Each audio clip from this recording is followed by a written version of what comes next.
Hello, everyone, and thank you so much for joining me for this first in a series of presentations that explore the power of the guitar to enrich our lives, both as individuals and as members of our communities. Those of you who already play understand, and I suspect understand at a very deep level, the satisfaction, the sheer joy that comes with expressing yourself through music, through your guitar. And those of you who might not yet play, I'm confident have been to enough concerts to have experienced this expression of joy firsthand. And typically, this is what motivates most people to pick up the guitar and start playing. It's fun. It's just great, great fun. There is, however, a side to this instrument that rarely, if ever, receives the attention it deserves. A side that produces benefits, personal and cultural, that go far beyond simply making music, as rewarding and enjoyable as it may be.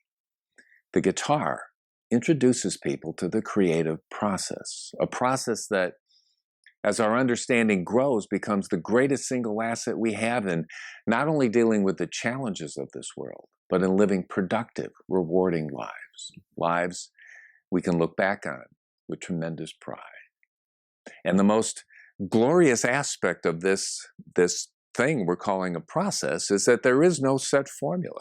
There's no standard operating procedure. The process becomes unique to each individual based on their knowledge, their experience, and whatever level of passion they apply to their creative efforts. And if you look at history, many, if not most of the great discoveries, the great inventions that lifted civilization, that served to advance our enlightenment, were the result of someone realizing that their imagination, their talent, their creative vision lay beyond the scope of the process they were using. And by simply recrafting the process to accommodate their special talent, their creative vision was realized. And with it, our lives were changed in ways that can only be described as profound. When a person plays guitar, this remarkable instrument with a range of expression that runs from a young mother singing a lullaby to a newborn, to a sophisticated jazz trio, to the heaviest metal band blowing the roof off of some sports arena in front of 35,000 sonically crazed fans. It's not just about the personal rewards that come with making music or performing or even the arts. It's about creativity.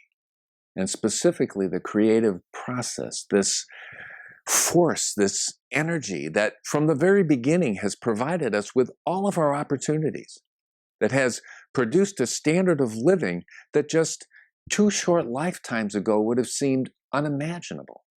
And all along, it served to solve our problems.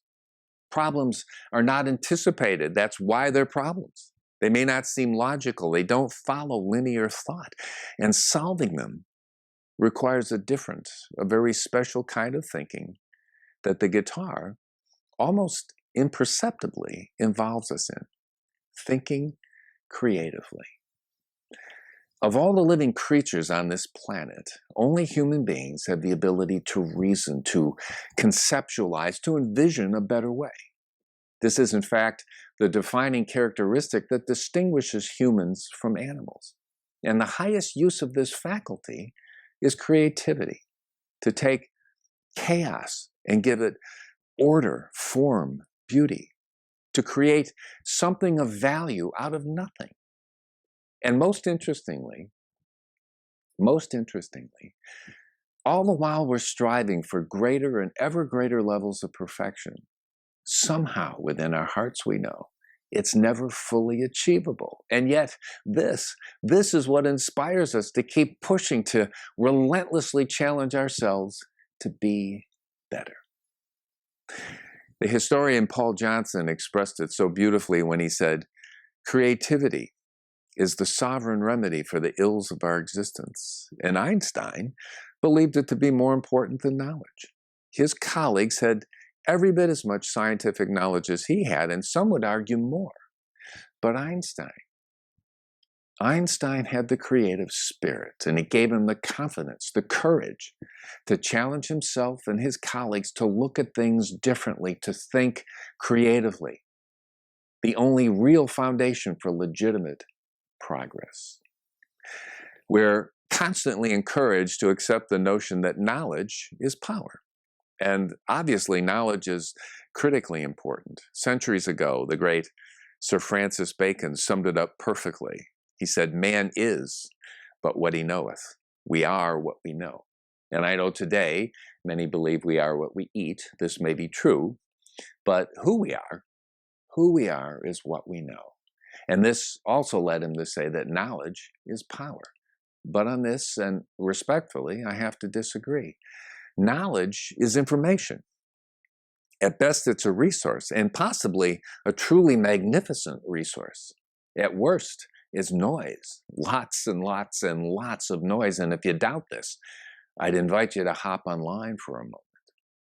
The power they speak of, true power, is in the mind of an individual who's developed the ability to think creatively, an individual who can look at those resources, the exact same resources available to all of us, and yet somehow envision a superior, a more beneficial, a more creative way to use them. And these resources are not just physical and financial. The greatest, the most valuable resource of all is human, people. Nothing happens, nothing can happen until someone is inspired to take action. And so it's through the minds of these creative individuals that we determine how and to what extent we're able to use these precious, limited resources. It's through creativity that we determine what we do with what we know. And ultimately, this determines the quality of all our lives. Knowledge without creativity is the equivalent of a giant block of beautiful white marble. Before someone like Michelangelo engages his creative ability to both inspire and guide his knowledge and experience in the process of revealing within that block of marble the statue David, what many believe to be the most truly sublime expression of the human creative spirit.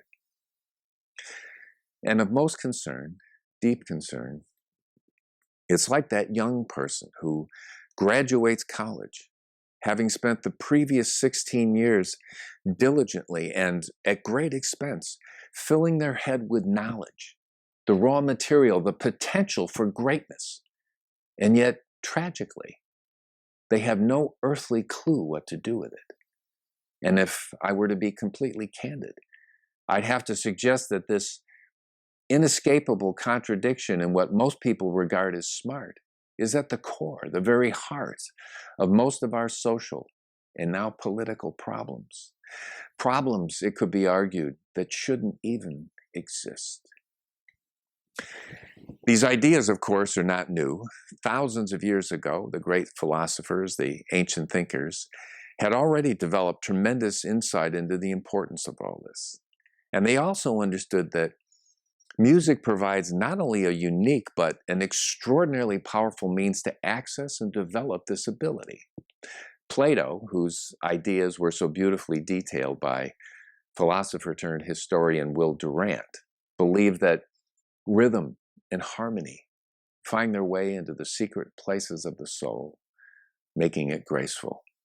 And in so doing, the individual develops a disposition towards justice, and went so far as to ask the question, which I'm paraphrasing only slightly, how could anyone who is harmoniously constituted ever be unjust?